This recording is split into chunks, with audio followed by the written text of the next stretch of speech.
Your Steve Jones Show podcast is loading now. The Steve Jones Show podcast is sponsored by Sunbury Motors, North 4th Street in Sunbury, and Sunbury Motors Kia, routes 11 and 15 in Hummel's Wharf.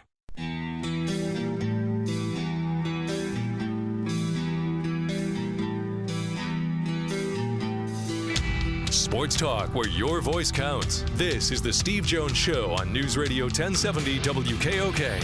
Now from the Sunbury Motors studio, here's Steve Jones. Sunbury Motors, 4th Street in Sunbury. Sunbury Motors Kia, routes 11 and 15, Hummel's Wharf. Online at sunburymotors.com. Ford, Kia, Hyundai. Best in new inventory, all with great warranties. I'll tell you, you can't put a price on a great warranty. You really can't. Saves you so much. But if the budget dictates that you have to go with pre-owned inventory, they're the best. Pre-owned inventory, outstanding. Because it has the Sunbury Motors guarantee. And a fabulous service department that takes care of all of it for the lifetime of the vehicle. And they are so busy right now. They have great technicians already there. Well, when you're a 107-year-old dealership, you've earned a lot of trust. And people turn to you. Well, guess what? They need more great technicians to go with the ones they already have. So if you're experienced, maybe an entry level looking for that first job, someone looking for a career change, they would love to hear from you. Stop by in person, apply online at sunburymotors.com, or call Todd at 287-7746. Great to be with you. The Yankees have already, in a move of cowardice, they don't want to play Cleveland. So tonight's game's off. No, senor! No, senor! No, senor! Now, I will say this just in all seriousness now. I mean, now let's get serious about it. It is a break for Cleveland in this regard. Look, they don't score enough to beat the Yankees. It's as simple as that. But their best chance is their pitching. All right? Well, this does push everybody back a day. And it also gives their bullpen a break. It's the best chance that the Guardians have, is to have their pitching, starting-wise, lined up, starting with Bieber, and to have their bullpen with a day of rest. So this rain out today is a break for Cleveland. It's not a break for the Yankees. But, again, they don't have enough to compete with the Yankees offensively, and that's the bottom line. But their pitching's their best shot at it, and this at least gives them a chance, Terry Francona, to line up his pitching and also give his bullpen an extra day. It also gives Matt another day to panic. Well, actually, for me personally, as far as trying to watch the game, I'm actually okay with this because I have a very good chance of being able to watch this game in peace for the most part tomorrow. Because I can start to watch the game in my office here, and then I'll be able to, with a change in schedule, I'll be able to go home tomorrow and probably watch the game, majority of the rest of the game, because the kids will be asleep. It's normally their nap time. So, well, I might be able to see some of it on the plane. Maybe. We'll see. So I'll watch some. I might get to see some of it. We'll see. So selfishly, this works out, I think, a little bit better for me. It would have been fine tonight, but it's just a little stressful trying to watch the game, put the kids to bed. This is a little bit better. It's entertainment. Entertainment's not supposed to be stressful. Well, because I don't want to miss anything. Like, I missed the game-tying home run. Entertainment is supposed to be fun. It's supposed to be entertaining. It is, once I'm sit down and actually watching it without any interruptions. Have you gone to medical professionals about ulcers? Or, I mean... No, senor! No, senor! No, senor! I'm just asking. I mean, I'm asking the questions the audience now feels they're like, they're saying the same thing I am. Right? It's supposed to be fun. Like tonight's Commanders-Bears game. Don't you sense the fun in that? Get the lingerie on the deck. Call the janitor. Other than to keep laughing at Carson Wentz and the Commanders, no. I don't know if Dotson's playing in the game or not. He was in concussion protocol last week, so, but maybe the extra few days he plays. And Shaka Toney, Tariq Castro Fields, Jaquan Brisker for the Bears. I mean, that's my interest in it. I really don't have much interest in it one way or the other in terms of who wins the game. I mean, I know Mertzie's a big Bears fan, so maybe I'll swing that way. Sure, okay. It's also going to be interesting to see, in all honesty, how Prime Video handles the Daniel Snyder story, which is, well, I don't know how much you can say about it because we don't know what his information is. He claims he has dirt on NFL owners and Roger Goodell. Well, exactly how much commentary are you supposed to give on something because we don't know what it is? Right? I mean, there's a lot of words written in this story. Lots of words. Okay? I mean, this story is so long it's unbelievable. I mean, this is a couple 3,000 words, maybe more than that. Right? Maybe 5,000 words. But it's a bunch of mumbo jumbo. Because he just claims he has dirt. Okay, don't bother reading the story because you're not going to find the dirt. It's not in the story. Right? Right? Yeah, and it comes to that. But I will say this. The next set of owners' meetings, we will find out exactly how big a Guyuns the group of owners actually have. Because now this is out there, will they actually vote him out? Who knows? I don't know what they're going to do. All I know is that the base story is he claims to have dirt on Goodell and on the other owners, and that he had instructed his attorneys to hire investigators to investigate the other owners and Goodell.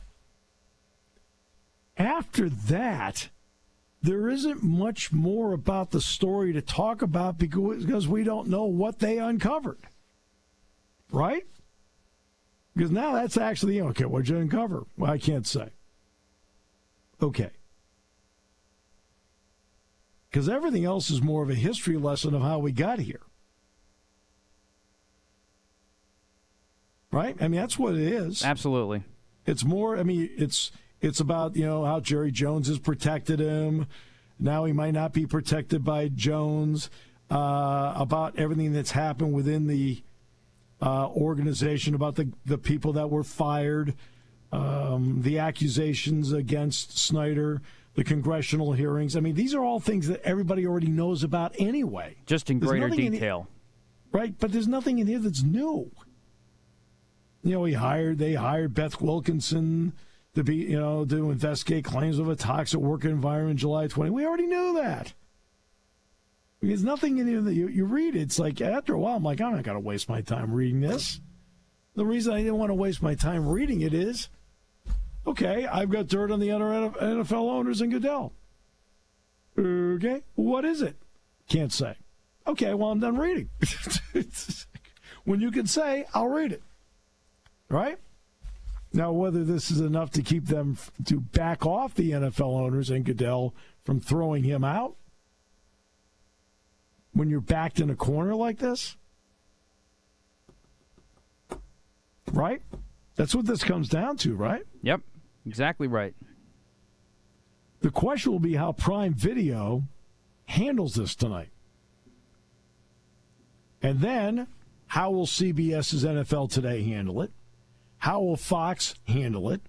How will NBC on Sunday night handle it? And then how will ESPN Monday Night Football? Now, ESPN has SportsCenter, so they're handling it already. It's their story. It's Seth Thompson, Don Van Atta. Who else wrote this thing? I mean, they put a lot of words in. I think it was Seth Wickersham and somebody else. And Tisha Thompson. Yeah. And also John Keim contributed. And John Master Uradino, who's a researcher, contributed. There's a lot of people that put a lot of time in. There's a lot of words here, but it's almost all of it is background. Again, he claims dirt. Okay, well, what's the dirt? That now becomes the question. What's the dirt? The rest of it is, no offense, it's well-researched background, extremely well-researched and extremely well-written background, but there's nothing in there that's new.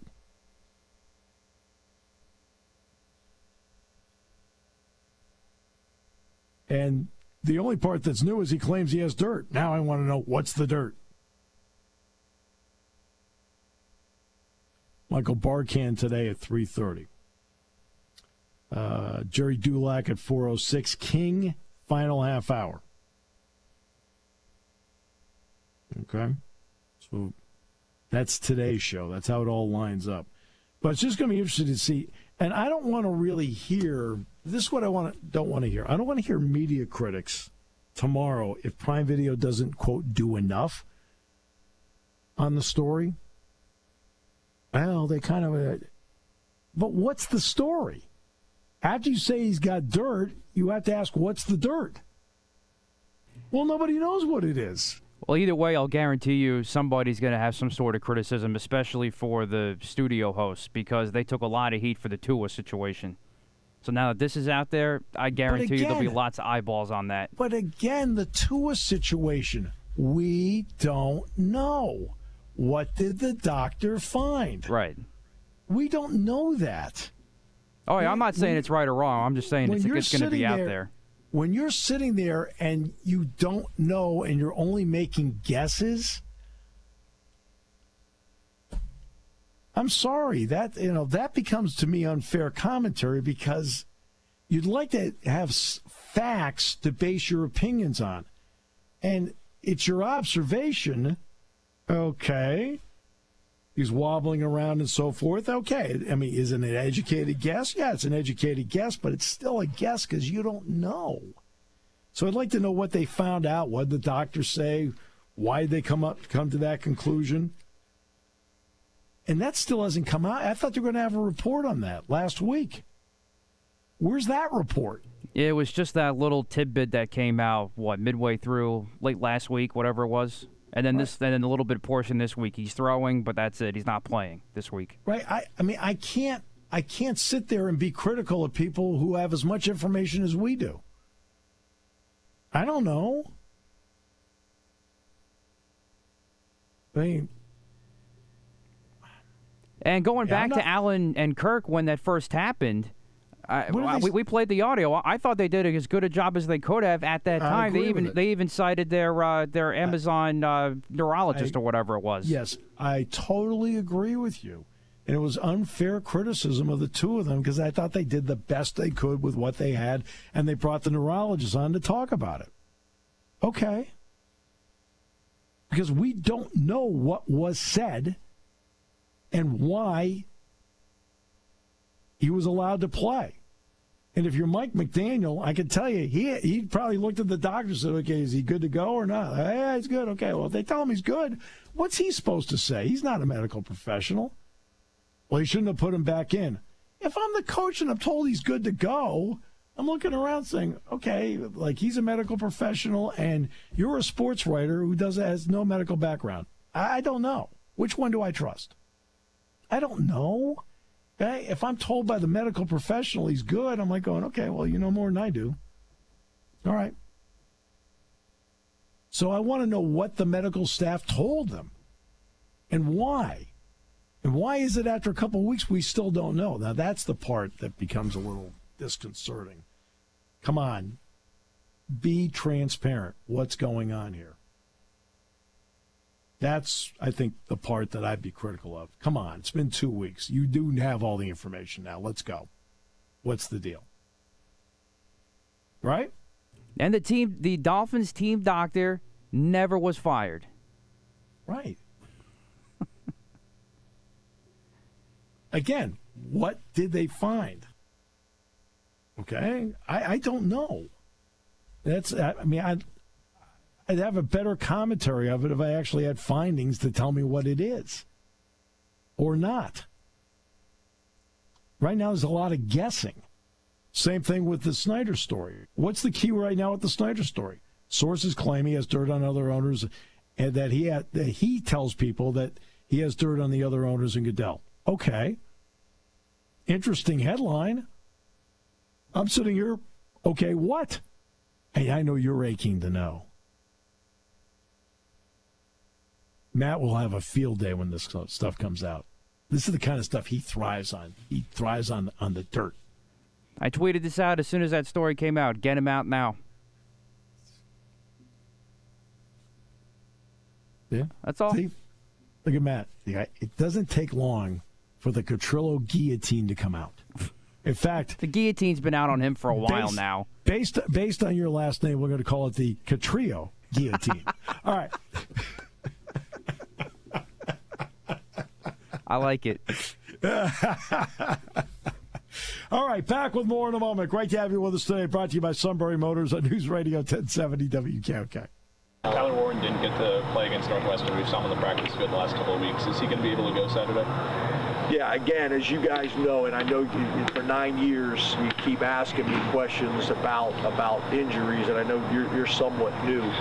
I'm always, like you guys, and I'm not telling you how to do your jobs. You ask me a question about whether a guy's going to play, I'm going to say yes, he's going to play the game, whether he is or not. But I'm not telling Michigan who's available and who's not. And I got into this a couple years and got chastised, and it's not my job to tell you what questions to ask. We're just telling you, ask a question about injuries. I'm not getting into it. So, again, I'm going to keep my opinions to myself. But again, you're frustrated and mad. Oh, I know what the answer's coming, so it is what it is at this point. That's fine. Okay, let me ask you what the Michigan injury list is.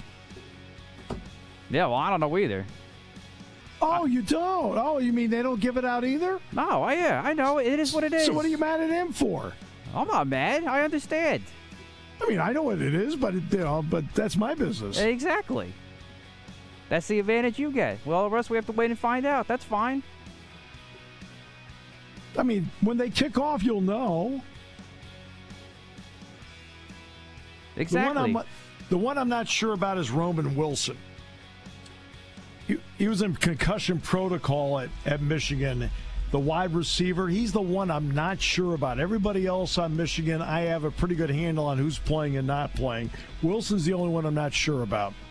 And I think he's going to play.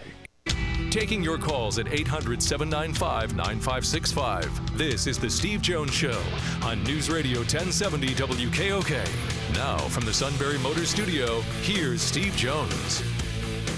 Sunbury Motors, 4th Street in Sunbury. Sunbury Motors Kia. Routes 11 and 15, Hummels Wharf. And online at sunburymotors.com. Ford, Kia, Hyundai, best in new inventory. Great pre-owned inventory with the Sunbury Motors guarantee and a fabulous service department that backs it all up at Sunbury Motors, 4th Street in Sunbury. Sunbury Motors Kia, routes 11 and 15, Hummels Wharf, and online at sunburymotors.com. The outstanding Michael Barkann joins us on the show. Sir, welcome back. On a big week like this, it is great to have you on board. Steve Jones, how are you, my friend? I'm doing well. It is great to hear that voice on the other end. Back at you. Thank you. Thanks for having me always. It's a pleasure. And what a fun weekend for the city between the Phillies and the Eagles, and both at home.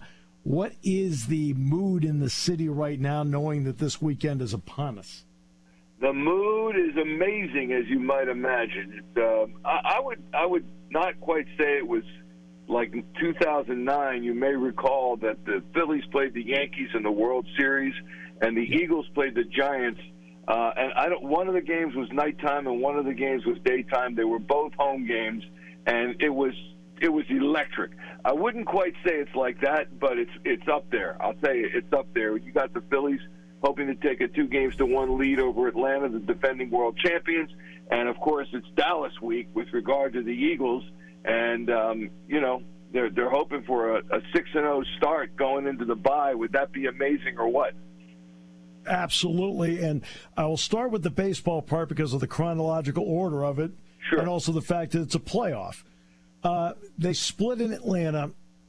Goal-wise, they achieved a goal, and now Aaron Nola is going to get the ball. When you look at what Nola has done in the clinching game to get to the playoffs, and then how he pitched against St. Louis, what's been your thought on watching him, Michael? I think that he, as cliche as it sounds, I think he has turned some kind of a corner. He's always been a very good pitcher. He was a Cy Young candidate a couple of seasons ago.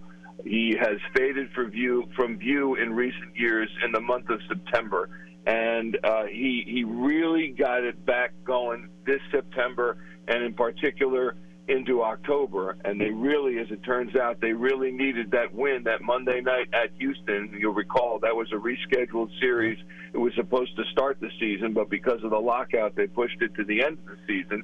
So, they had some doormats that they played prior to that, but they really needed a win against Houston and some help from Milwaukee, and they got it. But Nola pitched that game on that Monday night, the third to last game of the season, and they lost the last two, and you can say, well, they probably did that because they had clinched and they were so excited about it, and I would agree. But Aaron Nola needed to bring it that night in particular, and he did. He needed to bring it against St. Louis, and he did. And the other thing is, Steve, that Aaron Nola pitches much better on 5 days rest rather than 4 days rest. And if you look at his record, I don't have the exact particulars, but he is significantly better. I would say he's average to below average if he's pitching on regular rest. But if he's pitching on 5 days rest rather than 4, he is much better. And he will be pitching on that full rest tomorrow, and I think that will make a big difference for the Phillies defense. The question is whether or not they're going to be able to get the runs. Now, I don't know if Brian Snitker, the Braves manager, has posted or announced as yet who's going to be the starting pitcher for the Braves tomorrow. But if it's Spencer Strider, who has been injured, he's had an oblique injury, and he is a rookie pitcher who has dominated the Phillies in the times that they have faced him this season, that would be somewhat concerning because the Phillies can go into these funks offensively, and we've seen that with the top two hitters in their lineup, and Kyle Schwarber and Rhys Hoskins. Exactly. I was about to bring that up because Hoskins and Schwarber have not hit in this series.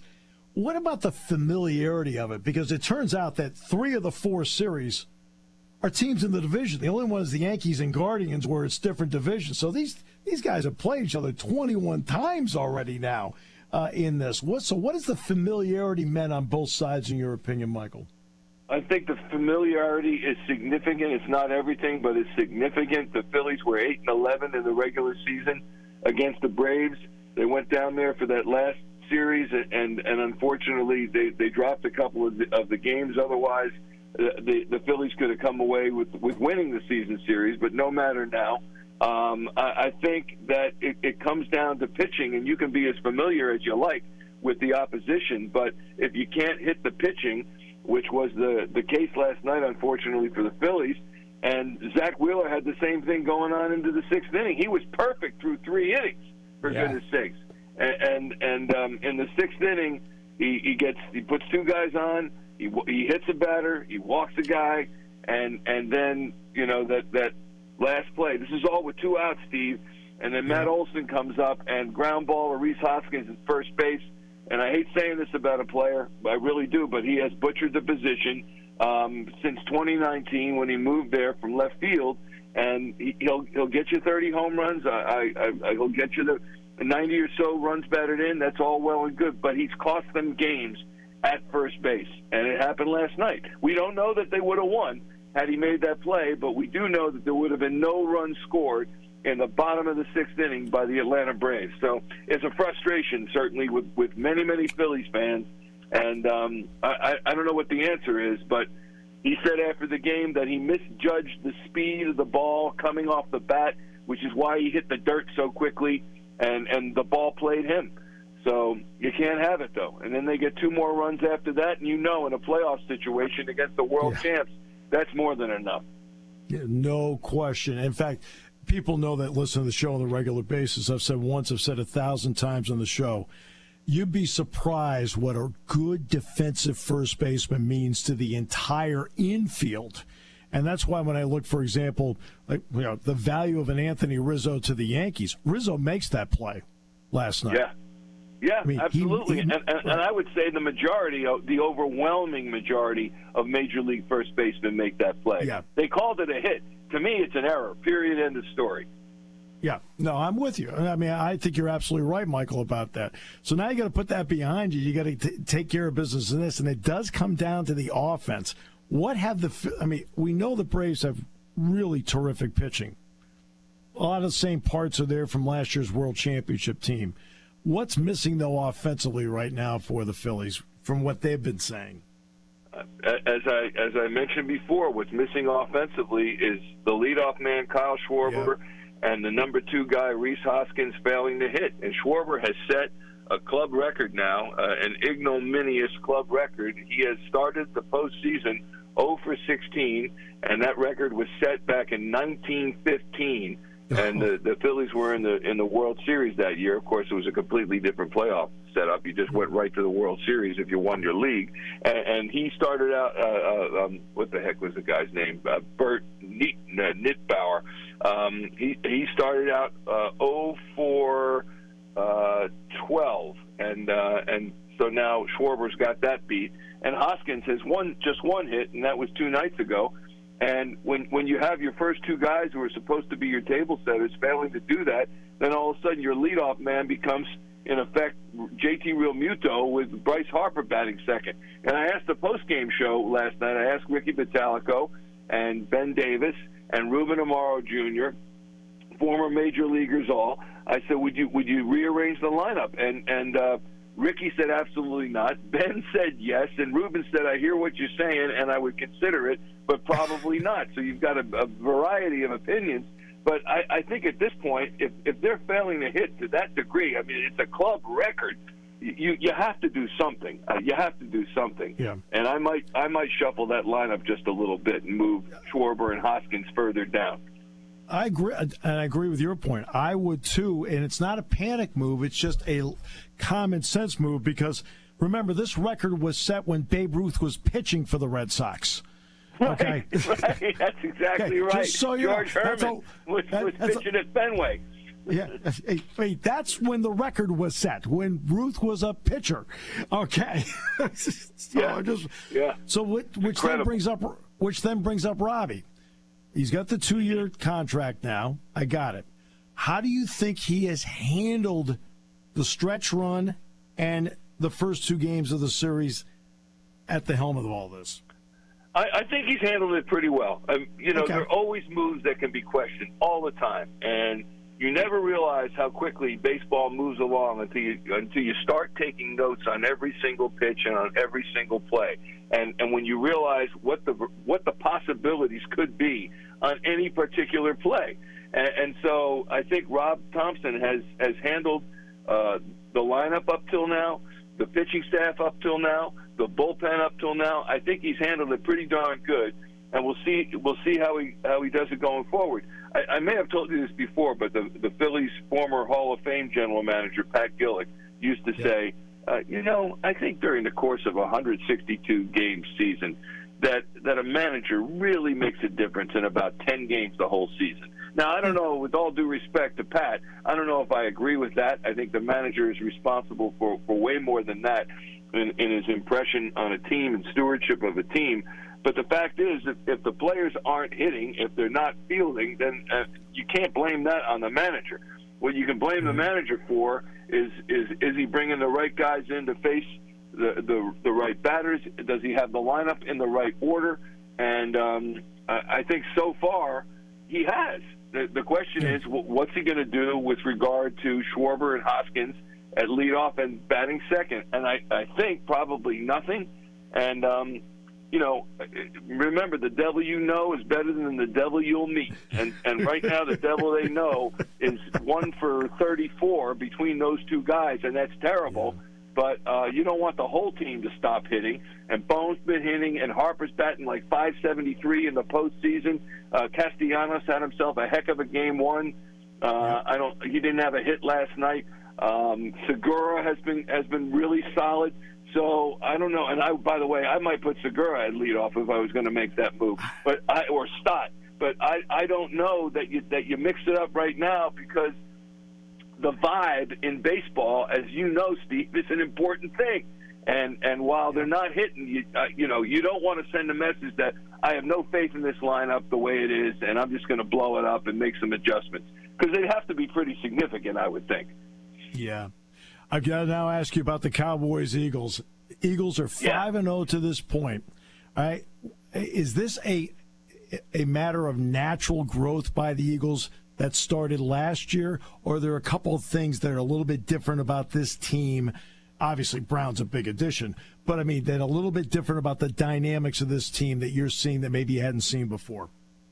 Yeah, I think it's a combination. I certainly think there's growth, primarily with Jalen Hurts at the quarterback position. I think what he did in the offseason was phenomenal. He went to see the former Major League pitcher Tom House out in California. He works with other pitchers. He works with quarterbacks, and I think he worked on the mechanics of Hurts's throwing motion and playing the position. And I think that's huge.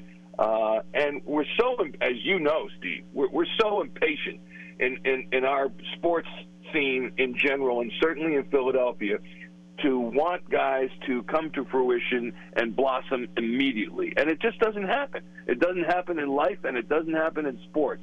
And you got a guy like Jalen Hurts, who's still a young guy, who has been all over the place with regard to college football and playing at Alabama and then Oklahoma and then coming to the Eagles and being a backup and then taking over for Carson Wentz. I mean, there's a lot going on there. And so it takes a while to transition. It takes a while. You talk about the game slowing down. It takes a while for that to happen. And if his name was Joe Burrow or his name was Kyler Murray, we wouldn't be talking about any of this. He would just be the quarterback of the future. Leave him alone. He'll blossom into the position. But he wasn't drafted there. He was drafted well down the draft board. And so we're like, come on. I mean, this guy's not doing it yet. We got to move on from him. So, and you'll recall all the talk coming into the season was, if he can't do it with Miles Sanders, Devontae Smith, and A.J. Brown, and that offensive line, if he can't do it, then they've got to move on from him at the quarterback position. And I think they sold him short. You got a kid who is the son of a coach, who acts like a coach on the field, who's never satisfied, who just has a different ticker. He really does. And I think he's going to be. I think he's going to be a great one. And I said that 3 seasons ago. You did. When he. I think it was his second career start at Arizona. It was an Eagles loss, and he did everything, but score enough points for them to win that game. And people were kind of stunned when I came out on the post-game show and I said, "You've just seen the future of the quarterback position for the Philadelphia Eagles." They were like, "Whoa, take it easy." And I said, "Did you see it? Did you just see what he can throw, he can pass, he can read defenses." The thing is, as other teams prepare for you as a young quarterback, you have to react to that. And I think that's what he spent this past offseason doing. And he's an MVP candidate, who's almost 6 weeks in. No question. Darn, you're good. One more thing, Steve. Yeah, this 6-0 start, and Jaws sent me this. Ron Jaworski, how about that for a name drop? Ron Jaworski sent me this chart, and you can get it on one of the websites. But at 5-0, a team that's 5-0 has a nearly 90% chance to make the playoffs, a nearly 75% chance to win the division. This is going back to 1990. And a 15% plus chance to win the Super Bowl. That's 9 of 59 teams that have started 5-0. If you get to 6-0, making the playoffs goes to 95%, winning the division goes to 83%, and winning the Super Bowl goes to 22%. That would be 9 of 41 teams starting at 6-0, going back to 1990. So that ain't nothing, man. And I know you can make numbers say a lot of different things, but that's just the facts of it. So I like the odds that they can take care of Dallas. And also going into the bye week, you don't want a loss going into the bye week, even if you are facing Pittsburgh coming out. Darn, you're good. I love talking to you. I'm trying, man. I know I'm on the Steve Jones show, for goodness sake. You're getting it done. Michael, you're getting it done. Hey, thanks so much for the time today. It is always great with a capital G to have you on. Back at you, Y with a capital Y right there. You. Okay. Thanks, Michael. Thanks, Steve. Talk soon. Michael Barkann joining us on the show today. How encouraged were you by the stats at the end? Oh, yeah. Highly, highly encouraged. Exactly. When it comes to the Pick'em segment, I'll give you a different interpretation. No, I'm just kidding. Just have fun with you. I mean, isn't that? I mean, but again, in the NFL, I mean, starts mean a lot in the NFL. And the Eagles have the best start of anybody in the NFL. There's nobody that's 5-0. They're it. They're going to be at home Sunday night. What an atmosphere. That is going to be something to see, right? It is. Now we're going to transition to maybe a little different viewpoint in the next half hour. Got Jerry Dulac on. I'm going to talk to Jerry about the Steelers, but also a very interesting comment, and I've kind of felt this too. You see the comment Phil Mickelson made about the momentum being with Live Golf versus the PGA, and I don't think Phil's wrong. Oh, I think the opposite, but I'm a little bit of the haters' approach. I'll firmly admit that. Yeah, but I'm talking about the momentum in terms of where the pros are going. I mean, you're starting to look at the fields that are put out by the PGA Tour. You can't keep running. You can't look at Spieth and Thomas and McIlroy and those guys and say, you got to play in every tournament. We need you, because they're starting to get a little thin on their depth. That's what I'm starting to see. And now we don't get a chance to see Live Golf or how it goes because it's not televised. I guess it's streamed. Ooh, that would make the suit all excited. They're streaming. Okay. But, yeah. It's interesting. I'm going to ask him what he thinks about the comment. Just to throw it out there. Just get an opinion. As we continue on News Radio 1070 WKOK. When car repairs get difficult. Well, I just don't know. Me neither. We get good. Sunbury Motors. More than quality new and used cars, Sunbury Motors specializes in complicated auto repair diagnosis. They can handle intricate repairs and even complete auto body with service open Monday through Friday, 7 till 4. And Sunbury Motors has made simple repairs easy. Maintaining your vehicle is necessary. Finding the time to do it is difficult. Welcome to Sunbury Motors Quick Lane. Open 7 till 4, Monday through Friday. Just walk in or call ahead. Relax in their remodeled waiting room with Wi-Fi, beverages, and snacks. While Sunbury Motors factory trained techs take care of your oil change, tire alignments, brakes, and inspections. Quick Lane, 6:30 to 6, Monday through Friday, Saturday, 6:30 till 2. Sunbury Motors, Ford and Hyundai, North 4th Street, Sunbury. And Sunbury Motors Kia, routes 11 and 15 in Hummel's Wharf. We take the out of auto repair.